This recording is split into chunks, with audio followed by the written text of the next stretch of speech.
అదేవిధంగా బయ్యారం రెవెన్యూ తహసీల్దార్ గారికి, అదేవిధంగా మహబూబాద్ ఆర్డీఓ గారికి మా సంఘాల తరఫున విన్నవించుకుంటున్నాం. మానుకోట జిల్లాలో భూములను మొత్తం అగ్రవర్ణాలు ఆక్రమించుకొని 40 సంవత్సరాలుగా 60 సంవత్సరాలుగా ఆక్రమించుకుంటా ఉన్నారు. మీకు ఎన్నిసార్లు వినతి పత్రాలు ఇచ్చినా పట్టించుకోవట్లేరు. మహబూబాద్ జిల్లా బయ్యారం మండలం కొత్తపేట శివారు, అదేవిధంగా దుబ్బగూడెం మధ్యన కాటమయ్య గుడి దగ్గర విశ్వపతి వెంకటయ్య అనే వడ్రంగి కులస్తుడికి 5 ఎకరాల 35 గుంటల వ్యవసాయ భూమి ఉన్నది. ఆ భూమిని వాళ్ళ కుటుంబ ఆర్థిక ఇబ్బందులు, అదేవిధంగా చేతగానితనము, వాళ్ళ అనారోగ్యాలతో ఉండడం వల్ల అక్కడే కొత్తపేటకు సంబంధించిన నాగేశ్వరరావు గారికి ఆ భూమిని కౌలుకి ఇవ్వడం జరిగింది. సుమారుగా 40 సంవత్సరాలు కౌలు చేసుకుంటూనే ఆ వెంకటయ్యకు వెంకటనారాయణ అనే కొడుకున్నాడు. ప్రతి సంవత్సరము కౌలు తీసుకొని అది 1500 నుంచి 2000 వరకు ఆ మధ్య కౌలు తీసుకొని తల్లిదండ్రులను పోషించుకుంటూ వాళ్ళ ఆరోగ్యాలు చూసుకుంటూ జీవనం కొనసాగించేవాడు. తను వృత్తి చేసుకునేవాడు. ఈ క్రమంలో ఇచ్చిన ఆయన చనిపోయాడు, తీసుకున్న ఆయన కూడా చనిపోయాడు. చనిపోయినాక నాగేశ్వరరావు కొడుకు వెంకటేశ్వరరావు అనే వ్యక్తి అడ్వకేట్, లాయర్ వృత్తి చేస్తున్నాడు. తనేం చేసిండంటే ఆ నాగేశ్వరరావు కుటుంబానికి ఇల్లందు రోడ్డు పోయే దారిలో భూమి ఉంది. అట్లనే ఈ పక్కనే ఈ బండి సైదులకు సంబంధించిన వాళ్ళది కూడా భూమి ఉంది. ఈ భూమిని మార్పిడి చేసుకొని అక్కడ ఇల్లందు రోడ్లో భూమినేమో, ఈ బండి వాళ్ళ భూమినేమో వెంకటేశ్వరరావు తీసుకున్నాడు. ఇక్కడ వెంకటేశ్వరరావు ఏదైతే కౌలుకి తీసుకున్నాడో వాళ్ళ నాన్న, ఆ భూమినేమో బండి వాళ్ళకు అప్పనంగా అప్పచెప్పిండు. అంటే ఇక్కడ ప్రధాన ముద్దాయి కానీ దోషి కానీ మోసం చేసిన వ్యక్తి నాగేశ్వరరావు కొడుకు వెంకటేశ్వరరావు అనేది ఎంఆర్పిఎస్గా మేము తేల్చేసినాం.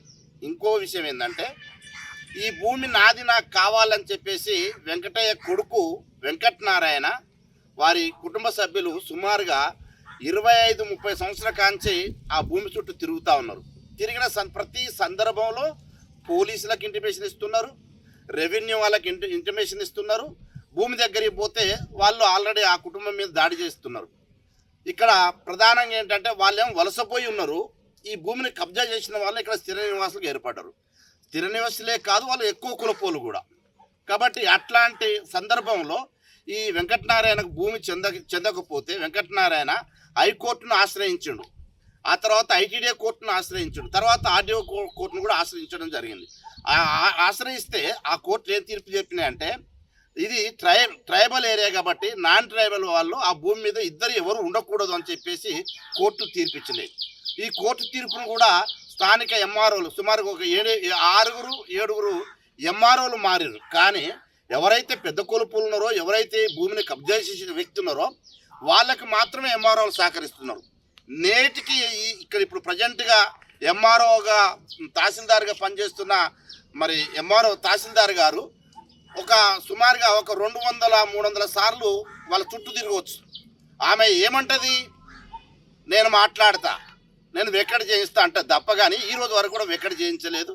ఇట్లా వెక్కడి చేయించకపోగా ఆ కుటుంబం బయ్యారం రావడానికి ట్రావెల్ ఖర్చులు వాహనం తీసుకొని ఆ తర్వాత ఇక్కడికి వచ్చినాక తిండి లేని పరిస్థితులు అనేక సందర్భాలలో మరి రోడ్ల మీద పండుకున్న పరిస్థితి కొనసాగింది. కాబట్టి ఇప్పటికైనా మేము తహసీల్దార్గా ఈ విషయాన్ని నేనే స్వయంగా కలెక్టర్ గారి దృష్టికి కూడా తీసుకుపోవడం జరిగింది. కలెక్టర్ గారు కూడా ఎంఆర్ఓకు లెటర్లు పంపడం జరిగింది.